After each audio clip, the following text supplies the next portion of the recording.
जय हिंद विद्यार्थियों। आज हम लोग देखेंगे कक्षा 10 के गणित के विषय का चैप्टर नंबर 1.2। विद्यार्थियों, इसके अंतर्गत आज हमारा प्रश्न नंबर 2 होगा, जिसके अंतर्गत हम लोग प्रश्न नंबर 2 का अध्ययन करेंगे। और प्रश्न नंबर 2 का जो सवाल है वो कह रहा है पूर्णांकों के निम्नलिखित युग्मों के महत्तम समापवर्त और लघुत्तम समापवर्त ज्ञात करो तथा जांच कीजिए कि दो संख्याओं का गुणनफल, यानी जो दोनों संख्याएं दी गई हैं उनका गुणनफल और उनका एलसीएम और एचसीएफ यानी लघुत्तम समापवर्तक और महत्तम समापवर्तक दोनों बराबर होते हैं। इस बात की जांच करने के लिए कह रहा है। तो सबसे पहले विद्यार्थियों, हमें संख्याएं दी गई हैं, इन संख्याओं का हम पहले लघुत्तम समापवर्तक और महत्तम समापवर्तक ज्ञात कर लेंगे और फिर उस लघुत्तम समापवर्त और महत्तम समापवर्त का गुणा और फिर इन दोनों संख्याओं का गुणा, यदि दोनों बराबर हो जाएगा तो वो हमारी जांच हो जाएगी। आइए विद्यार्थियों, सबसे पहले हम सवाल नंबर 1 हल करते हैं। सवाल नंबर 1 कह रहा है कि भैया जो संख्या दी गई है हमें वो दी गई है 26 और 91। तो विद्यार्थियों, किसी भी संख्या जो 2 या 2 से अधिक संख्याएं दी गई हैं, यदि उनका हमें लघुत्तम या महत्तम समापवर्त ज्ञात करना है तो उनका हम पहले अभाज्य गुणनखंड करते हैं। तो अभाज्य गुणनखंड कैसे किया जाता है विद्यार्थियों, यहाँ पर ध्यान दीजिए। सबसे पहले आप 26 को ले लीजिए अलग और फिर इसका अभाज्य गुणनखंड कीजिए। तो जब 26 को आप तोड़ेंगे तो इसका 2 से टूटेगा, तो 2 1 के 2 और 2 तिहाई 6। विद्यार्थियों, 13 दूना 26 होता है, यानी यहाँ पर 13 आ गया है। अब 13 संख्या जो है एक अविभाज्य संख्या है, यानी विषम संख्या है, इसीलिए हम इसको 13 से ही काटेंगे। तो 13 1 के 13, यानी विद्यार्थियों जो 26 का गुणनखंड आपको प्राप्त हुआ है वो 26 का गुणनखंड 2 गुणे 13, यानी 2 और 13 जो होगा ये 26 का गुणनखंड होगा। उसी तरह से विद्यार्थी हम 91 को तोड़ेंगे। जब 91 को तोड़ेंगे तो यहाँ पर भी हम देखें 2 से नहीं टूटेगा, ये 3 से भी नहीं टूटेगा, हम इसको 7 से तोड़ते हैं। तो 7 1 के 7 हो जाएगा, 2 बचेगा और 2 इस 1 के बगल जाएगा तो 21 हो जाएगा। तो 7 तिरिक 21 हो जाएगा। अब विद्यार्थियों इसको 13 से तोड़िए, तो 13 1 के 13। अब 91 का जो गुणनखंड हमें मिला है वो 7 गुणे 13 मिला है। विद्यार्थियों, हमने दी गई संख्याओं का गुणनखंड कर लिया।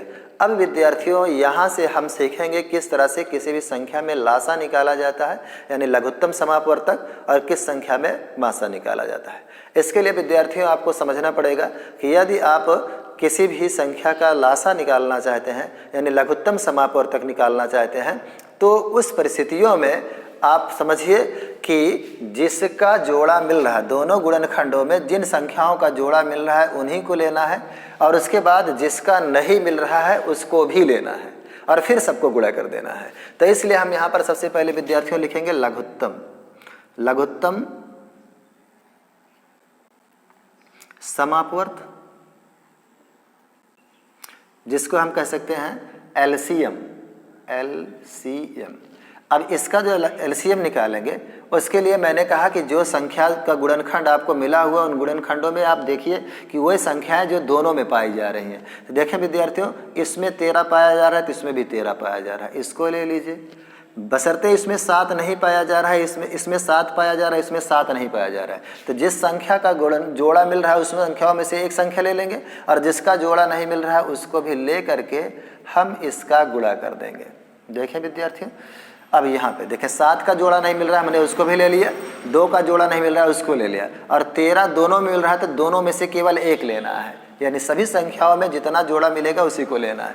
अब इसको विद्यार्थियों हम गुणा कर लेंगे। तो 13 सतह 91 और 91 का 2 से गुणा करेंगे तो 2 1 के 2, 2 9 18, यानी विद्यार्थियों 26 और 91 का जो एलसीएम निकलेगा वो हो जाएगा 182 हो जाएगा। अब विद्यार्थियों इसी का हम महत्तम समापवर्तक निकाल लेते हैं।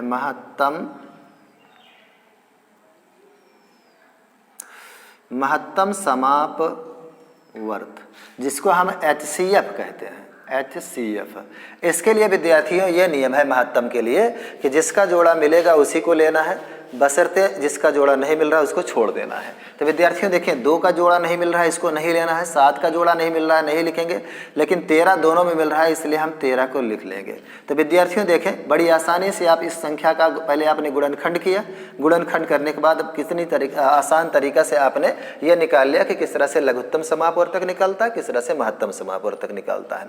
अब विद्यार्थियों सवाल में कह रहा है कि इनका HCF और LCM निकालें। हमने देखे HCF और LCM निकाल लिया है और ज्ञात करने के बाद जांच कीजिए कि दो संख्याओं का गुणनफल यानी इन दोनों संख्याओं का गुणनफल यानी दोनों संख्याओं का गुणनफल, दोनों संख्या का गुणनफल बराबर होगा किसके? कह रहा है कि HCF LCM और HCF के बराबर होगा। यानी यहाँ पर HCF गुणे LCM ये चीज़ें। तो दोनों संख्याओं का गुणनफल, तो दोनों संख्याएं हम लिख लेते हैं 26 और 91। अब विद्यार्थियों यहाँ पर आप देखें LCM कितना है?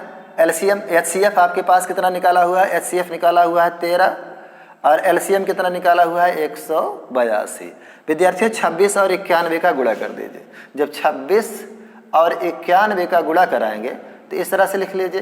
तो 6 1 के 6 हो जाएगा, 2 1 के 2 हो जाएगा, 9 6 54 हो जाएगा, 9 दूनी 18, 18 में 5 जोड़िए 23 हो जाएगा। यानी 6 4 2 6 और यहाँ पर 3 23 66 आ जाएगा।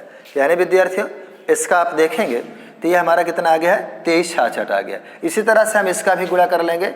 182 को हम 13 से गुणा कर देंगे। 13 दूना 6, 3 दूनी 6, 3 8 24, 24 का 4 लिखेंगे, फिर 3 1 के 3, 3 2 5 लिखेंगे। फिर इसको लिखेंगे तो 2 1 के 2, 8 1 के 8 और 1 1 के 1 हो जाएगा। 6 4 2 6, 8 5 13, इसमें भी विद्यार्थियों 23 आ गया। यानी 26 91 का गुणा जो आया हुआ है वो 23 66 आया हुआ है और इसका जो गुणा आया हुआ है वो 23 66 आया हुआ है। इस तरह से हम जांच कर लेते हैं। ये हमारे विद्यार्थियों जांच है।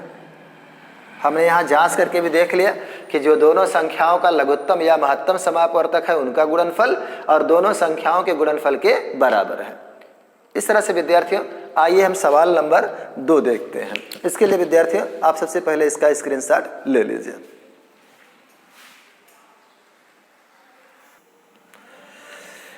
आइए विद्यार्थियों अब इसका हम सवाल नंबर 2 देखते हैं। सवाल नंबर 2 कह रहा क्या है कि 510 और 92 इसका। तो पहले हम क्या करेंगे? 510 का अभाज्य गुणनखंड ढूंढेंगे। तो 510 को जब हम तोड़ेंगे तो ये टूटेगा भैया 2 से। तो 2 दूनी 4 हो जाएगा, 1 बनेगा, यहाँ 11 बन जाएगा, 2 पंचे 10, 11 में से 10 जाएगा तो 1 बचेगा और यहाँ 10, 2 पंचे 10। अब विद्यार्थियों इसको हम 5 से तोड़ेंगे। तो 5 से तोड़ दीजिए, 5 हम 25, 5 1 के 5 हो जाएगा। अब विद्यार्थियों इसको हम किससे तोड़ेंगे? 5 से नहीं टूटेगा, 2 से भी नहीं टूटेगा, 3 से तोड़ दीजिए। तो 3 1 के 3 हो जाएगा, 5 में से 3 जाएगा, 2 बचेगा और 2 जाकर के यहाँ 21 बनाएगा, 3 सते 21। अब 17 क्योंकि विषम संख्या ये 17 से ही टूटेगा, यानी 17 1 के 17। यानी 510 का जो हमें अभाज्य गुणनखंड मिला हुआ है 2 गुणे 5 गुणे 3 गुणे 17 ये मिला हुआ। विद्यार्थियों अब हम 92 का तोड़ेंगे। तो 92 को भी हम पहले 2 से तोड़ेंगे क्योंकि ये 2 से टूट जाएगा।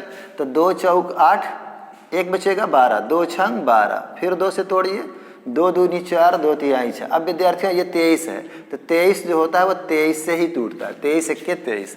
यानी 92 का जो अभाज्य गुणनखंड हो रहा है उसको हम यहाँ पे लिख लेंगे 2 गुणे 2 गुणे 23, 2 गुणे 2 गुणे 23। अब विद्यार्थियों हम यहाँ से निकालेंगे पहले LCM, यानी LCM मतलब लघुत्तम समापवर्तक। LCM निकालने के लिए मैंने विद्यार्थियों बताया कि जो जोड़ा मिल रहा है उसको तो ले लीजिए और जो नहीं मिल रहा है उसको भी ले लीजिए। तो विद्यार्थियों यहाँ देखें 2 का दोनों में जोड़ा मिल रहा है तो इसलिए हम 2 ले लेंगे। और फिर इस 5 का नहीं मिल रहा है, 5 को भी ले लीजिए। इस वाले 2 का नहीं मिल रहा है, इसको भी ले लीजिए। इस वाले 3 का नहीं मिल रहा है, इसको ले लीजिए। 17 का नहीं मिल रहा है, इसको ले लीजिए। 23 का नहीं मिल रहा है, इसको भी ले लीजिए। ये हो गया हमारा। अब विद्यार्थियों इसका गुणा कर ले। गुणा करने के लिए देखें 2 पंचे 10, दूना 20, तिहाई 60 और 60 का गुणा 17 से कर दें। 60 गुणे 17 तो 7 शून्य 0, 7 छंग 42 हो जाएगा। 1 0 0 1 छक्के 6 0 2 6 4 10 102। विद्यार्थियों अभी 23 बचा है, उस 23 का भी गुणा इसमें करा दीजिए। 3 0 0 3 दूनी 6 और फिर 3 0 0 3 1 के 3, फिर 2 से 2 0 0 2 दूनी 4 2 0 0 2 1 के 2 0 6 4 3 2 यानी 23 460। इसका जो एलसीएम आया है 23 460 आया हुआ है। विद्यार्थियों अब हम एचसीएफ लेंगे। एचसीएफ का मतलब होता है कि जिसका जोड़ा मिले उसी को लेना है और जिसका जोड़ा न मिले उसे नहीं लेना है। तो विद्यार्थियों देखें 2 का जोड़ा मिल रहा है, इसी को ले लेंगे, बाकी और संख्याओं को छोड़ देंगे।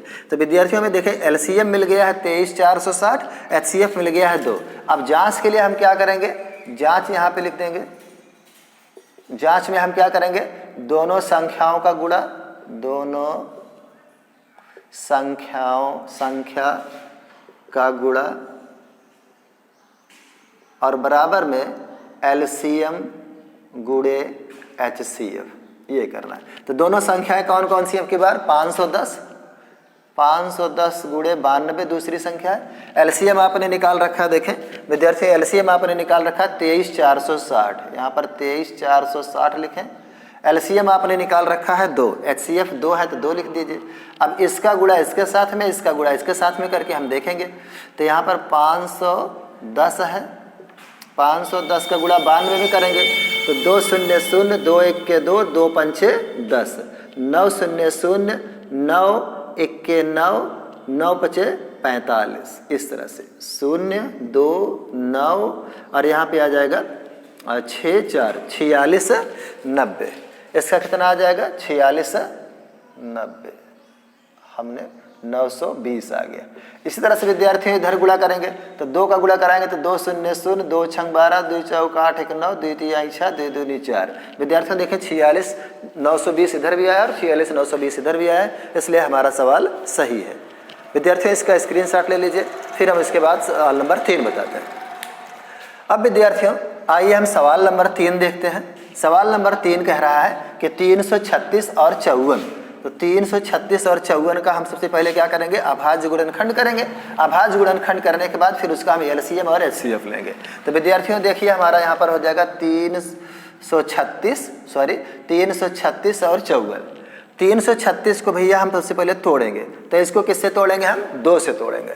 तो 2 से तोड़ने के लिए देखें 2 1 के 2 हो जाएगा, 3 में से जब 2 जाएगा तो 1 बचेगा, 1 यहाँ बनेगा 13, तो 2 6 12 हो जाएगा। 13 में से जब 12 जाएगा तो 1 बचेगा, 1 बनेगा यहाँ 16, 2 8 16 हो जाएगा। फिर इसको 2 से तोड़िए तो 2 8 16 हो जाएगा, 2 4 8 हो जाएगा, 2 4 8 हो जाएगा, 2 दूनी 4 हो जाएगा, 2 दूनी 4 हो जाएगा, 2 1 के 2 हो जाएगा। अब विद्यार्थियों 2 से नहीं टूटेगा तो 3 से तोड़ दीजिए, 3 7 21 और 7 7 से टूटेगा, यानी कि 336 का जो अभाज्य गुणनखंड मिला है 2 गुणे 2 गुणे 2 गुणे 2 गुणे 3 गुणे 7। आइए विद्यार्थियों हम 54 को तोड़ते हैं। तो 54 को भी 2 से तोड़ेंगे क्योंकि ये 2 से टूट जाएगा, 2 दूनी 4 2 7 14, फिर 2 अब ये 2 से नहीं टूटेगा, 3 से टूटेगा, 3 3 9 3 9 27 3 3 9 3 1 के 3, यानी 54 का जो अभाज्य गुणनखंड मिला है वो 2 गुणे 3 गुणे 3 गुणे 3। इस तरह से विद्यार्थियों देखा आपने कि किस तरह से हमने इसका अभाज्य गुणनखंड कर लिया। अब इसका हम लेंगे एलसीएम, यानी लघुत्तम समापवर्तक क्या हो जाएगा, एलसीएम होगा कि जिसका जोड़ा मिल रहा है उसको तो लेंगे ही और जिसका जोड़ा नहीं मिल रहा है उसको भी लेकर के हम गुणा कर देते हैं। तो आइए विद्यार्थी यहाँ पर देखें, इसका जोड़ा मिल रहा है इसको ले लीजिए, इस 3 का जोड़ा यहाँ से मिल रहा है इसका और इसका मिल रहा है तो इसको भी ले लीजिए, बाकी और किसी का जोड़ा नहीं मिल रहा है तो बाकी सबको उतार लेंगे। इसका जोड़ा नहीं मिला उतार लीजिए, इस 2 का जोड़ा नहीं मिला उतार लीजिए, इस 2 का जोड़ा नहीं मिला उतार लीजिए, 7 का जोड़ा नहीं मिला है उतार लीजिए, इस 3 का इस 3 से जोड़ा मिला है लेकिन बाकी 2 का नहीं मिला है तो इनको 3 उतार लीजिए। इसका गुणा कर दीजिए, गुणा करेंगे तो 3 दूनी 6 6 दूनी 12 12 दूना 24 दूना 48 और 3 3 9 7 63, 48 और 63 का गुणा करा दीजिए तो 3 8 24 हो जाएगा, 3 8 24 3 चौक 12 12 2 14 हो जाएगा, 3 8 24 2 हासिल बचेगा, 3 चौक 12 2 14, 6 8 48 के 8 हो जाएगा, 6 चौक 24 और 24 में 4 जोड़ दीजिए, तो ये हो जाएगा 28, यानी 4, 8 4 12, 8 1 9, 9 1 10, 3, यानी इसका जो आएगा 30 और 24 आ जाएगा, इसका गुणन हो जाएगा एलसीएम। अब निकाल लेंगे हम HCF। HCF के लिए मैंने विद्यार्थियों बताया कि जिसका जोड़ा मिलने वाला है उसी को लिखेंगे, बाकी सबको छोड़ देंगे। तो विद्यार्थियों यहाँ पर देखिए 2 का जोड़ा मिला हमने ले लिया, और इस 3 का जोड़ा मिला है इसको ले लिया, और फिर यहाँ पे हमारा आ जाएगा HCF जो आ जाएगा वो 6 आ जाएगा। अब जाँच करेंगे, तो जाँच के लिए आप विद्यार्थियों यहाँ पर देखिएगा कि पहली संख्या गुणे दूसरी संख्या, पहली संख्या गुणे दूसरी संख्या, तो 336 गुणे 54, फिर उसके बाद क्या करेंगे एलसीएम गुणे HCF। एलसीएम कितना निकाला है आपने 30 24, और HCF कितना निकाला है 6 निकाला, तो यहाँ 6। अब इसका गुणा कर दीजिए, 336 और 54 का जब गुणा करेंगे तो 4 छंग 24 का 4 हो जाएगा 2, 4 तिहाई 12, 12 2 14 हो जाएगा, 4 तिहाई 12, 12 1 13 हो जाएगा, 5 से 5 छंग 30, 5 तिहाई 15, 15 3 18 हो जाएगा, 5 तिहाई 15, 15 1 16 हो जाएगी, ये 4 हो जाएगा, ये 4 हो जाएगा, 8 3 11 हो जाएगा, 6 1 7 1 8 हो जाएगा, 18 हो जाएगा। यानी यहाँ पर विद्यार्थियों जो हमारा आया हुआ है 18 144 आया, इसका भी गुणा कर दीजिए, 6 चौक 24 हो जाएगा, 6 दूनी 12 2 14 हो जाएगा, 6 0 0 1 लिख लीजिए, और 6 3 18। इस तरह से विद्यार्थियों यहाँ पर भी आप देख रहे हैं कि 18,144 इधर भी आया है, 18,144 उधर भी आया। इस तरह से हमारे उत्तर की जांच हो जाती है। तो विद्यार्थियों ये था सवाल नंबर 2, जो कि प्रश्नावली नंबर 1.2 का है, जो कि कक्षा 10 के गणित से हमने इसको लिया है। विद्यार्थियों जय हिंद।